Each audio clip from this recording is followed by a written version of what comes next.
साथियों नमस्कार, स्वागत है आप सभी का आपके अपने यूट्यूब चैनल में। आज की इस वीडियो में लेकर आए हैं जनरल नॉलेज के टॉप 30 क्वेश्चन जो आपकी आगामी सभी परीक्षाओं के लिए हेल्पफुल होने वाले हैं। तो चलिए साथियों लेते हैं आज का पहला प्रश्न। पहला प्रश्न है, प्रागैतिहासिक काल के अंतर्गत किन संस्कृतियों को रखा जाता है? बताइए दोस्तों, प्रागैतिहासिक काल के अंतर्गत किन संस्कृतियों को रखा जाता है? तो वो रखा जाता है पाषाण, यानी कि सी ऑप्शन करेक्ट हो जाएगा। अगला प्रश्न है, मानव सभ्यता के विकास की प्रथम अवस्था कौन सी थी? बताइए दोस्तों, मानव सभ्यता के विकास की प्रथम अवस्था कौन सी थी? तो वो थी शिकार अवस्था, यानी कि बी ऑप्शन करेक्ट हो जाएगा। शिकार अवस्था मानव सभ्यता के विकास की प्रथम अवस्था थी। अगला प्रश्न है, प्रागैतिहासिक काल के उपकरण एवं हथियार किससे बनाए जाते थे?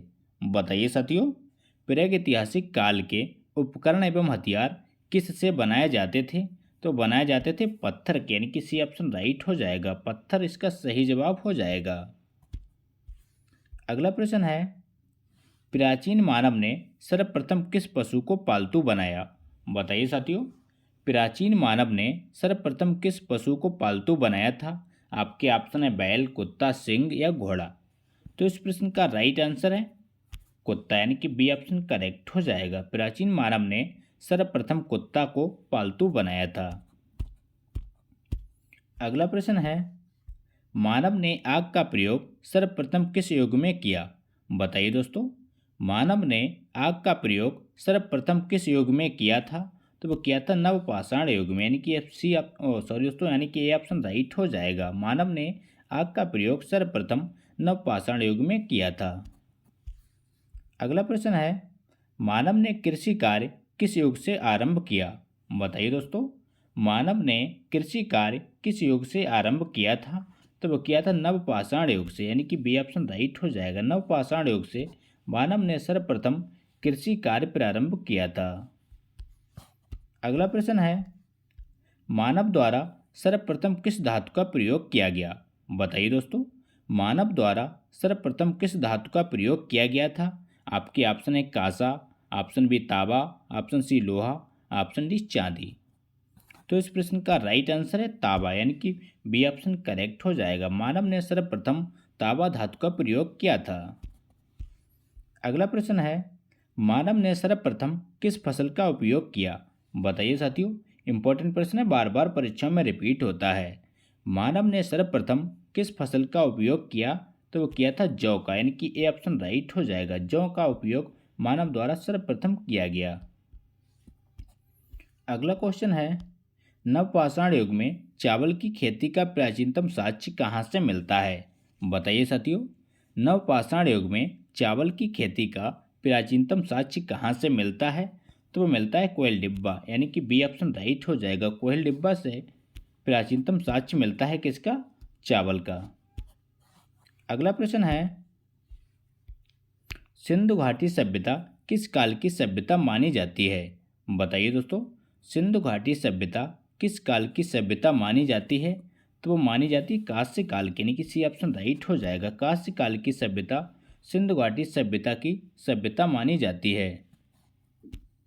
अगला प्रश्न है, हड़प्पा की खुदाई सर्वप्रथम कब हुई? बताइए साथियों, हड़प्पा की खुदाई सर्वप्रथम कब की गई? तो वो की गई है 1921 में, यानी कि डी ऑप्शन राइट हो जाएगा। सन 1921 ईस्वी में हड़प्पा की खुदाई की गई। अगला प्रश्न है, निम्न में से किस स्थल को मृतकों का टीला के नाम से जाना जाता है? बताइए दोस्तों, निम्न में से किस स्थल को मृतकों का टीला के नाम से जाना जाता है? तो वह मोहनजोदड़ो, यानी कि सी ऑप्शन करेक्ट हो जाएगा। मोहनजोदड़ो को मृतकों का टीला भी कहा जाता है। अगला प्रश्न है, मोहनजोदड़ो के टीले को खोजने का श्रेय किसे है? बताइए साथियों, मोहनजोदड़ो के टीले को खोजने का श्रेय किसे है? तो वह रखालदास बनर्जी, यानी कि ये ऑप्शन राइट हो जाएगा। रखालदास बनर्जी को मोहनजोदड़ो के टीले को खोजने का श्रेय दिया जाता। अगला क्वेश्चन है, हड़प्पा सभ्यता में विशाल स्नानागार का साक्ष्य कहाँ से प्राप्त हुआ? बताइए दोस्तों, हड़प्पा सभ्यता में विशाल स्नानागार का साक्ष्य कहाँ से प्राप्त हुआ था? तो वो था मोहनजोदड़ो से, यानी कि बी ऑप्शन करेक्ट हो जाएगा। अगला प्रश्न है, निम्न में से कौन सा युग्म सुमेलित नहीं है? बताइए दोस्तों, निम्न में से कौन सा युग्म सुमेलित नहीं है? नगर और नदियाँ, हड़प्पा रावी नदी, मोहनजोदड़ो सिंध नदी, कालीबंगा घग्गर और लोथल सतलज। तो इस क्वेश्चन का राइट आंसर है लोथल सतलज, यानी कि डी ऑप्शन राइट हो जाएगा। ये लोथल सतलज नदी के पास नहीं है। अगला प्रश्न है, सिंधु घाटी सभ्यता में गोदीवाड़ा का साक्ष्य कहाँ से प्राप्त हुआ? बताइए दोस्तों, सिंधु घाटी सभ्यता में गोदीवाड़ा का साक्ष्य कहाँ से प्राप्त हुआ था? तो हुआ था लोथल से, यानी कि बी ऑप्शन करेक्ट हो जाएगा। वर्तमान में लोथल कहाँ है, इसका आंसर कमेंट बॉक्स में दीजिए। अगला प्रश्न है, निम्न में से किस धातु का प्रयोग हड़प्पा के लोग नहीं करते थे? बताइए दोस्तों, निम्न में से किस धातु का प्रयोग हड़प्पा के लोग नहीं करते थे? तो वो है लोहा, यानी कि डी ऑप्शन करेक्ट हो जाएगा। अगला प्रश्न है, किस हड़प्पा सभ्यता स्थल से कांस्य नर्तक की मूर्तियां प्राप्त हुईं? बताइए साथियों, किस हड़प्पा सभ्यता स्थल से कांस्य नर्तकी की मूर्तियां प्राप्त हुई थीं? तो प्राप्त हुई मोहनजोदड़ो से, यानी कि ये ऑप्शन राइट हो जाएगा। मोहनजोदड़ो से कांस्य नर्तकी की मूर्तियां प्राप्त हुई थीं। अगला प्रश्न है, आर्य समाज में आर्य भारत में सबसे पहले कहाँ बसे? बताइए साथियों, आर्य भारत में सबसे पहले कहाँ बसे थे? तो वह बसे थे सप्त सिंधु प्रदेश में, यानी कि ये ऑप्शन राइट हो जाएगा। सप्त सिंधु प्रदेश में आर्य सबसे पहले भारत में बसे थे, याद रखिएगा। अगला प्रश्न है, ऋग्वैदिक काल का सर्वाधिक महत्वपूर्ण देवता कौन था? बताइए दोस्तों, ऋग्वैदिक काल का सर्वाधिक महत्वपूर्ण देवता कौन था? तो वो था इंद्र, यानी कि सी ऑप्शन करेक्ट हो जाएगा। इंद्र ऋग्वैदिक काल का सर्वाधिक महत्वपूर्ण देवता था। अगला प्रश्न है, ऋग्वेद में उल्लिखित नदियों में सर्वाधिक पवित्र नदी कौन सी थी? बताइए साथियों, इंपॉर्टेंट प्रश्न है, बार बार परीक्षा में रिपीट होता है। ऋग्वेद में उल्लिखित नदियों में सर्वाधिक पवित्र नदी कौन सी थी?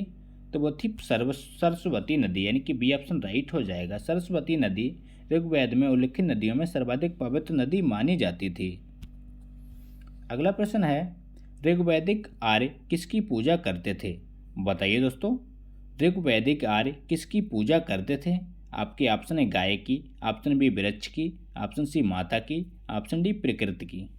तो इस प्रश्न का राइट आंसर है प्रकृति की, यानी कि डी ऑप्शन राइट हो जाएगा। ऋग्वैदिक आर्य प्रकृति की पूजा करते थे। अगला प्रश्न है, ऋग्वेद के 10वें मंडल में निम्न में से किसका उल्लेख पहली बार मिलता है? बताइए दोस्तों, ऋग्वेद के 10वें मंडल में निम्न में से किसका उल्लेख पहली बार मिलता है? तो वह है शूद्र, यानी कि बी ऑप्शन करेक्ट हो जाएगा। शूद्र का उल्लेख ऋग्वेद के 10वें मंडल में पहली बार मिलता है। अगला प्रश्न है, गायत्री मंत्र का उल्लेख किस वेद में है? बताइए दोस्तों, गायत्री मंत्र का उल्लेख किस वेद में है? तो वह ऋग्वेद, यानी कि सी ऑप्शन करेक्ट हो जाएगा। ऋग्वेद में गायत्री मंत्र का उल्लेख किया गया।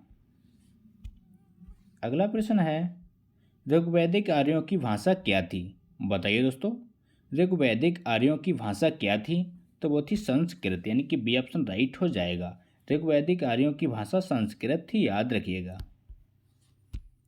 अगला क्वेश्चन है, निम्नलिखित में से प्राचीनतम वेद कौन सा है? बताइए साथियों, निम्नलिखित में से प्राचीनतम वेद कौन सा है? आपके ऑप्शन है Rigveda, option B Samaveda, option C Yajurveda, option D Atharvaveda. तो इस प्रश्न का सही जवाब है ऋग्वेद, यानी कि ऑप्शन राइट हो जाएगा। सबसे प्राचीनतम वेद कौन सा है? तो वह है ऋग्वेद। अगला क्वेश्चन है, निम्नलिखित में से किस वेद की रचना गद्य एवं पद्य दोनों में की गई? बताइए साथियों, निम्नलिखित में से किस वेद की रचना गद्य एवं पद्य दोनों में की गई? तो वो की गई यजुर्वेद की, यानी कि सी ऑप्शन राइट हो जाएगा। यजुर्वेद की रचना गद्य और पद्य दोनों में की गई है। और कौन सा जादू तोड़ने वाला वेद है, इसका आंसर कमेंट बॉक्स में दीजिए।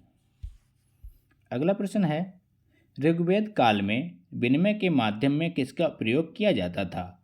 बताइए साथियों, ऋग्वेद काल में विनिमय के माध्यम में किसका प्रयोग किया जाता था? तो वो करते थे गाय का, यानी कि ऑप्शन सॉरी दोस्तों, यानी कि डी ऑप्शन राइट हो जाएगा, टाइपिंग मिस्टेक है। अगला प्रश्न है, ऋग्वैदिक काल की सबसे प्राचीन राजनीतिक संस्था कौन सी थी? बताइए साथियों, ऋग्वेद काल की सबसे प्राचीन राजनीतिक संस्था कौन सी थी? तो वो थी सभा, यानी कि ये ऑप्शन करेक्ट हो जाएगा। सभा ऋग्वेद काल की सबसे प्राचीनतम राजनीतिक संस्था मानी जाती थी। अगला प्रश्न है, ऋग्वैदिक काल का सर्वाधिक महत्वपूर्ण देवता कौन था? बताइए दोस्तों, उत्तर वैदिक काल का सर्वाधिक महत्वपूर्ण देवता कौन था? तो वो था प्रजापति, यानी कि सी ऑप्शन राइट हो जाएगा। प्रजापति उत्तर वैदिक काल का सर्वाधिक महत्वपूर्ण देवता माना जाता है। तो ये थे दोस्तों आज के इंपॉर्टेंट प्रश्न। अगर वीडियो अच्छा लगा हो तो लाइक करें, दोस्तों के साथ शेयर करें, और चैनल पर नए हों चैनल को सब्सक्राइब करना ना भूलें। मिलते हैं नेक्स्ट वीडियो में, तब तक के लिए प्यार भरा नमस्कार।